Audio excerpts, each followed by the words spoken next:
Clara Stone, the wife of billionaire Daniel Stone, lived in a mansion that seemed perfect from the outside but carried storms within its walls. And though she was known for her beauty, her cold stare and sharp tongue had made her a woman no one dared to approach closely, especially the maids who came to serve her, because none lasted longer than a few days, some running away in tears, others leaving without a word, whispering about her impossible standards. And Daniel, though patient, had long stopped trying to reason with her, for he too knew that Clara carried a wound she never revealed. A wound that made her bitter and unreachable. The household buzzed with nervous energy when a new maid was expected to arrive, the staff whispering among themselves that this one would surely leave as quickly as the rest.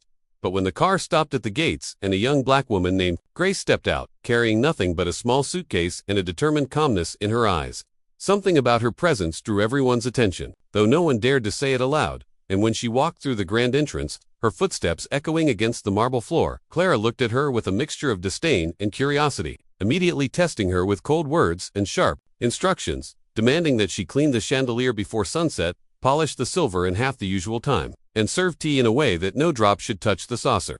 Yet Grace neither frowned nor argued. She simply nodded with quiet respect, and moved to her duties, her hands steady, her movements graceful, as though she had lived in such a mansion all her life. And when the staff watched her climb the tall ladder to dust the heavy chandelier, they held their breath expecting her to fail. But she moved with precision and patience, never once losing balance, never once complaining, while Clara watched, from a distance, waiting for the usual mistakes she could use to drive the maid away, only to find none. And when Grace later brought the tea, the cup placed so gently on the table that it seemed like a work of art, Clara raised her brows but said nothing, though inside she felt a strange irritation mixed with something she couldn't name. And Daniel, who had entered quietly, noticed the scene with silent interest, wondering if perhaps this new maid would be different. As the day went on, Grace continued her work without rushing, her eyes calm, her posture upright, and though Clara tried to test her again by sending her to organize the library that no one had touched for years, expecting her to fail and grow frustrated, Grace simply dusted each shelf, lined the books neatly, and even hummed softly while she worked, her voice so gentle that one of the older maids paused in the hallway just to listen,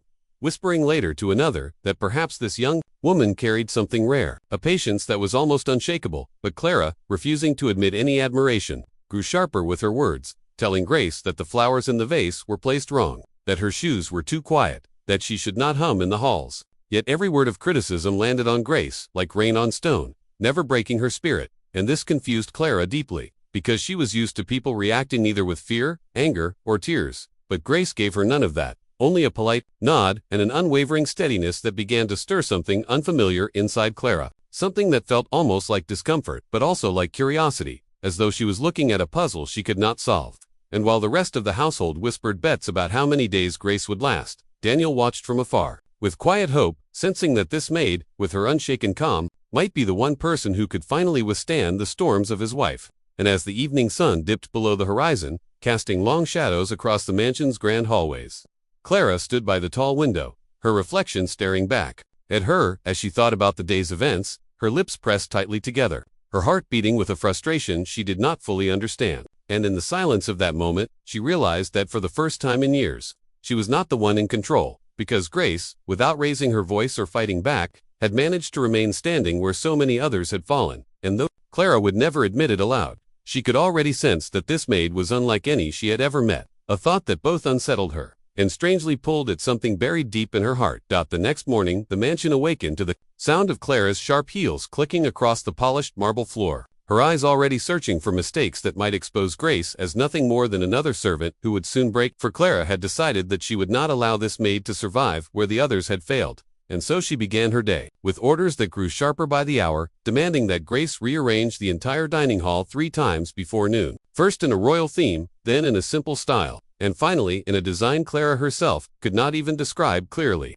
And while the other maids watched nervously from a distance, expecting Grace to stumble or complain, she moved with silent determination, her hands steady as she carried delicate china and crystal glasses without a single slip, her face calm even when Clara stood behind her with piercing eyes ready to strike with criticism. And when Clara told her to wipe the grand mirrors until they shone like water, she worked until every corner reflected light so bright it startled the household staff. Yet when Clara accused her of missing a speck that wasn't there, Grace only bowed her head slightly and polished again, showing neither pride nor anger. And this began to gnaw at Clara's heart, because she had always known how to break people down, but this young woman's silence was like a shield that refused to crack, leaving Clara restless and strangely unsettled. In the afternoon, Clara devised another test, sending Grace to the garden, where roses grew in strict rows, ordering her to trim them exactly to her impossible standards, and as Grace bent over the flowers with patient hands, the gardener whispered that no one ever pleased Clara in this task, that she always found fault and dismissed every attempt. But Grace simply smiled and began trimming,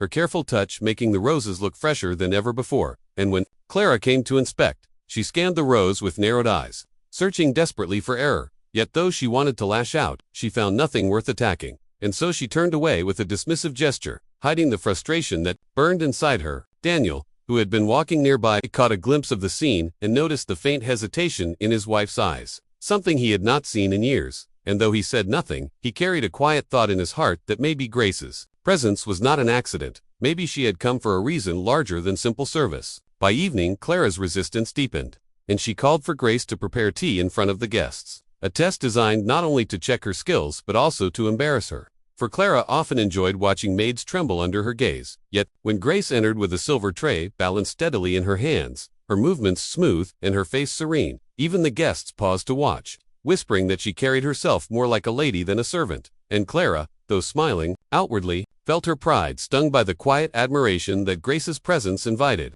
So after the guests left, she spoke to Grace in a voice that was colder than ice, telling her that she was too slow, too quiet, too bold in her silence, that she should learn her place. But Grace only lowered her eyes respectfully and whispered, "I will do better tomorrow, ma'am," and those words, spoken without fear or anger, unsettled Clara more than any act of defiance could have done. That night, Clara could not sleep, pacing near her window as rain tapped softly against the glass, her mind replaying the day's events, wondering why this maid's calmness disturbed her so deeply. And though she told herself she hated Grace, in truth it was not hatred she felt, but something she had long forgotten, an ease that came when someone saw through her armor without saying a word. And while she wrestled with these thoughts, Grace rested quietly in her small room, unaware that her quiet resistance had already begun to shift the heart of the woman who had sworn no maid would ever last. And in the stillness of the night, the mansion seemed to hold its breath, as though it too sensed that a silent battle was being fought between a bitter woman who feared to feel and a gentle maid whose strength was not in defiance but in unshakable patience.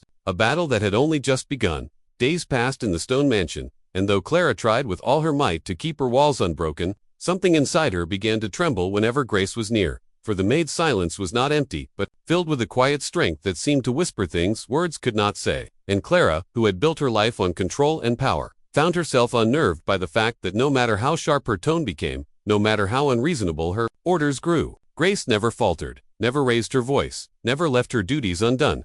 And one evening, when the air outside turned heavy with the promise of a storm, Clara, feeling unusually restless, asked for tea long after dinner, and when Grace brought it on a silver tray, her footsteps light but steady, Clara noticed for the first time the tiredness in the maid's eyes, a tiredness she tried to hide beneath her calm expression. And though Clara wanted to dismiss her, as she always did, something inside her stopped her, making her pause. And instead of criticizing, she asked without meaning to, "Do you ever feel afraid in this house?"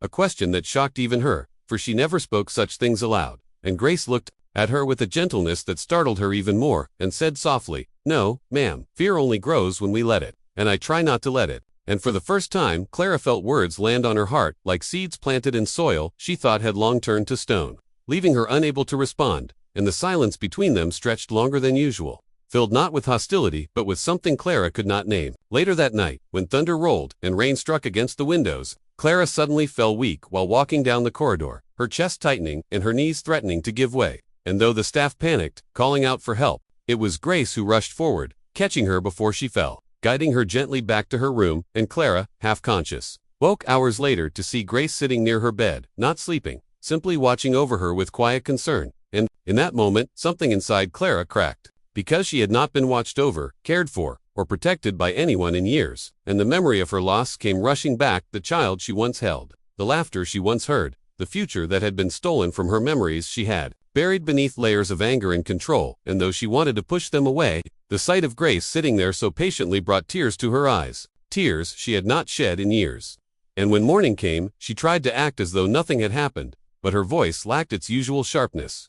And Daniel, who saw the change in her eyes at breakfast, knew something had shifted, though he dared not speak of it. In the days that followed, Clara found herself watching Grace more than before, noticing the way she hummed softly while folding linen, The way she paused to straighten flowers in a vase, as though even small things deserved care. And the way she treated the other servants with quiet kindness, never lording over them despite being new. And Clara could not understand why this woman, who had every reason to grow bitter from her harshness, remained so calm, and it disturbed her because it reminded her of what she had once been before grief turned her cold. One afternoon, Clara walked into the library expecting to find the room as neglected as ever, but instead, she found the shelves organized, the dust cleared, and Grace sitting on a small stool with a book open in her hands, reading quietly while she waited for further orders. And instead of scolding her, Clara stood there watching, realizing that the simple sight of another person reading in her silent mansion made the room feel alive again. And though she turned away quickly, she carried that image with her, a reminder of something soft pressing against the hard walls of her heart. Soon the cracks began to widen, though Clara fought to hide them, for when she saw Grace smile at one of the younger maids, she felt a pang of something like envy, wishing she too could smile so freely. And when Grace asked one evening if she could bring fresh flowers into Clara's room, because a little life in a room keeps the shadows away, Clara did not know why she agreed, but she did. And the next morning when she awoke to the scent of roses, she closed her eyes and for a brief moment felt as though the mansion was not a prison, but a home. Yet even as these changes stirred inside her, Clara resisted, for the idea of letting anyone see her true self terrified her, and she tried once more to harden her voice, to remind Grace of her place. But each time she tried, her words felt empty, as though the power behind them had drained away, leaving her with nothing but echoes. And late at night, when she stood by the tall windows, looking at her own reflection in the glass, she realized with a shiver that the person staring back at her was no longer the untouchable woman she had forced herself to become, but someone softer, someone almost vulnerable. And though this frightened her, it also made her wonder if perhaps she was standing at the edge of a change she could no longer stop, a change that had begun the moment Grace walked through her door. And as the storm outside raged on, Clara whispered to herself words she had never said in years, words that tasted foreign on her lips. What is happening to me? The storm that had lingered in Clara's heart for years began to shift the night. She finally allowed herself to sit in silence with Grace, for after days of resisting and watching the maid with cautious eyes, Clara found herself drawn to the calm presence that refused to shatter under her cruelty. And when the rain fell heavier than ever, pounding the glass of the great windows like an urgent drum, Clara called Grace into her room without even knowing why, asking her to sit, not to serve, but simply to be there. And Grace, surprised but respectful, obeyed, taking the chair near the fireplace where the flames flickered against her thoughtful face. And for long moments the only sound was the storm outside, until Clara, unable to bear the weight pressing against her chest, spoke words she had buried for years, words that tasted like ash but carried the truth she had locked away. And in a voice that trembled more than she intended, she whispered, "I was not always like this." And Grace lifted her eyes gently, waiting without interruption, her silence encouraging Clara to continue. So she did, haltingly at first, then with a flow that surprised even her, telling of the daughter she once held, a child with golden hair and a laugh like bells, a little girl who filled the mansion with life, who ran through the halls and made the air light, until the illness came suddenly and cruelly, stealing her breath and leaving Clara with empty arms. And as she spoke, the memories returned so vividly that her voice broke and she pressed her hands against her face, ashamed of the tears that spilled, confessing that from the day her daughter was buried, she had built walls around herself, using anger and control as weapons to keep others away, for she could not bear to lose anyone again. And every maid who entered this house became a target of her bitterness, because she believed that if she pushed them out first, they could not leave her like her child did. And when she finally looked up, her eyes glistening, she expected judgment or pity. But instead, Grace leaned forward, her voice steady and warm, and said, "Pain does not go away when we hide it behind anger, ma'am. It only grows heavier, but when we share it, even a little, it begins to lose its power." And Clara, stunned by the simplicity of those words, felt them pierce through her like light slipping into a darkened room, and she realized with a shock that this was the first time in years she had spoken of her loss aloud, the first time she had allowed another soul to see the brokenness beneath her armor. And though her pride fought against it, her heart found a strange relief in the release. As if a locked door had been opened, and air rushed into a suffocating space. The fire crackled softly as the storm roared, and Clara whispered, "You should hate me for the way I treated you." But Grace shook her head slowly and said, "Hurt people hurt others, ma'am, but healing begins when we stop pushing away the hands that are willing to help." And Clara, who had never considered herself in need of help, felt a shiver run through her as the truth settled inside her chest. And for a long moment she simply stared at Grace, trying to understand how this maid, who came with nothing but a suitcase and a calm spirit, could see through walls that had held for years. And in the silence she felt both vulnerable and strangely safe, as though for the first time she was not carrying her grief alone. Daniel, passing the hallway, heard faint voices and paused, sensing something unusual. And though he could not hear the words, he recognized the softness in his wife's tone.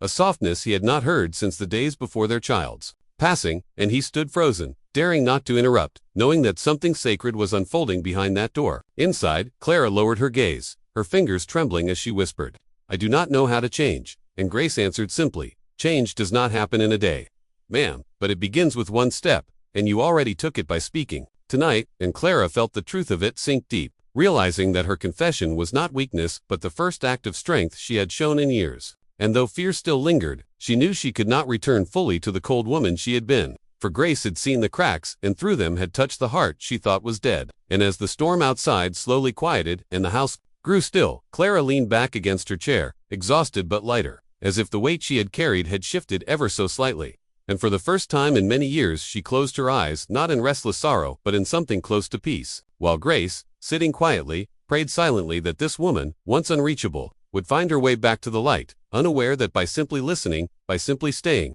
she had done the impossible that no one else could. She had revealed the truth hidden behind Clara's walls and had given her the courage to begin again. The morning after Clara revealed her hidden pain, the mansion felt different, not in its walls or its glittering chandeliers, but in the quiet air that seemed softer. And as Clara rose from her bed, she felt strangely lighter, though her eyes still carried the shadows of grief. And when she walked into the grand hall, the staff who had long feared her noticed the faintest change in her face, a gentleness that had not been seen in years, though none dared to speak of it. And when Grace came forward with her usual calm smile, Clara did not look away as she used to. Instead, she allowed their eyes to meet, and in that silent exchange, a bond was acknowledged, unspoken but real. And as the days passed, Clara tried to return to her old sharpness, but found it harder with each attempt. For every time she raised her voice, the memory of Grace's words echoed in her heart, reminding her that healing had already begun. And, slowly she found herself asking Grace to sit with her in the garden rather than merely trim the roses, or to read aloud from the library instead of leaving her alone in the vast silence. And these small moments began to stitch together a fabric of companionship she had once believed impossible. And Daniel, watching from a distance, felt his heart stir with hope because he saw the woman he once knew slowly resurfacing, and though he kept his distance to allow the change to bloom naturally, he silently thanked Grace for achieving what he could not. Yet even as the warmth grew, Clara remained afraid, for she knew that letting someone close meant risking loss again, and the fear of losing Grace, just as she had lost her daughter, haunted her like a shadow. But one evening, as the sun set in hues of gold, Clara finally asked a question that had weighed on her chest. "Why do you stay when I gave you every reason to leave?" And Grace, looking at her with steady eyes, answered simply, "Because I see not only who you are but also who you could be, and I believe you are worth staying for." And those words struck Clara deeper than any act of service ever could, breaking the final chain around her heart, for in that moment she realized that she had not been hated or tolerated but chosen. And the impossible had happened. Someone had stayed, not because of wealth or duty, but because of love without condition. The change did not happen overnight, but it was real. And soon Clara began to treat the staff with kindness, not from effort but from a heart that was slowly learning to beat freely again. And one morning, when a young maid dropped a glass and braced herself for Clara's fury, she was met instead with a calm voice saying, "Be careful, it can be replaced, but you cannot." And the entire staff whispered about the miracle that had taken place. That the woman once feared more than storms had begun to smile, and Grace, though humble, knew in her heart that it was the work of patience and compassion. A reminder that even the hardest walls can crumble when touched with gentleness. Still, the true test came weeks later when Clara stood in the nursery she had locked for years, the room that still held her daughter's toys and faded curtains, and she froze at the doorway trembling, for she had not stepped inside since the day of loss. But Grace, standing beside her, placed a hand on her arm and said, "You are stronger than your sorrow." And with that, Clara stepped forward, her breath uneven, her eyes filling as she touched the little bed and the forgotten doll resting upon it. And though the pain was sharp, it was different this time, because she was not alone. And as she sank into the chair by the window and let her tears fall freely, Grace knelt beside her, holding her hand without a word. And in that moment, Clara felt the chains of grief loosen.